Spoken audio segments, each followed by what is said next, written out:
Republican strategist Cheri Jacobus and also Patty Solis-Doyle. She is a CNN political commentator and a former Hillary Clinton campaign manager. By the way, Patty, welcome to CNN. It's good to have you here. Oh, thank you so much. It's so great to be here. Cheri, I want to start with you. Let's talk about this new poll that's showing Donald Trump 17% to Jeb Bush's 14%. That difference falls within the margin of error, as I said to Dana. Do you think Jeb Bush is worried right now? Well, he's had to address it, but I would say that every Republican candidate, and in fact Democrats too, should pay attention to this. Ignore Donald Trump's message and what he's doing at your own peril. The fact that he's somebody who is not a professional politician, and I think it's taken a while for the press and the public to kind of get past this big personality of his. It's kind of different. Some people would consider it grating, but once they get past that, they're listening to his message, and he's got something there.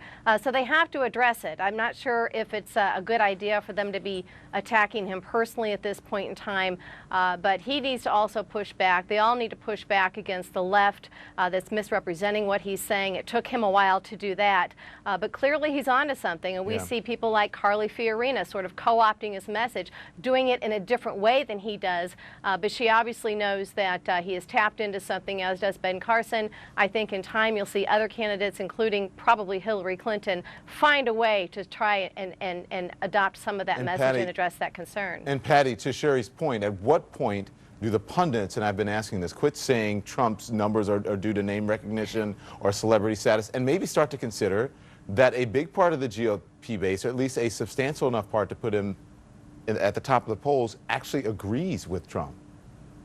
Well, look, as a Democrat, I think Donald Trump is probably the greatest gift we can have. But right now, I think he's seen a spike. I mean, let's remember back in 2012, Michelle Bachmann was the front runner. Michelle Bachmann was getting these kind of numbers right about this time. I think the spike in his numbers has to do a lot with name recognition. He's the Donald. He's the guy on The Apprentice. But also his caustic, bombastic, headline-grabbing remarks. It's just really tough for anybody else to break through. He's taking all the oxygen.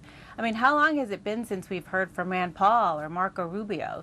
So I think it's a combination of both those things. Yeah, and even Jeb Bush is out on the campaign trail, and other candidates saying the only time that people ask me about Donald Trump is the media. Most people, voters aren't asking, according to them. But Patty, our Dana Bash asked Trump about Hillary Clinton today, speaking of other candidates, and here's what he had to say. You put out a very harshly worded statement about Hillary Clinton today. Why have the gloves come off with Hillary Well, she did Clinton? it with me. She talked about my tone. And I said, basically, it's not about tone. We're too worried about tone in this country, and that's why we're getting beaten by everybody. It's about results. You have to get results. They're worried about the tone. Is the voice raised a little bit? Look, she's got problems, I will tell you. She's got another Obama situation coming up. When she ran against Obama, it was like, who's Obama? And all of a sudden he ended up... Who's the Obama of this year? Well, it looks like Bernie Sanders. It looks like somebody. I mean, she's not doing very well, I can tell you that. She's getting chopped down every month that the polls come out. So, Patty, I've spoken to some Republican strategists who jokingly told me that Trump's a mole to help Hillary Clinton win. Is Trump actually helping Hillary Clinton? He is. He's helping all Democrats. We want him out there, all the more.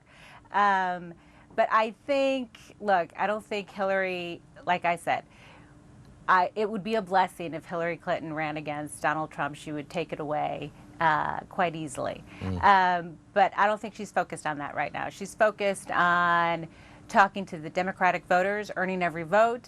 I think when she addressed Donald Trump, she addressed those very vile, racist remarks that he made about Mexicans, my people.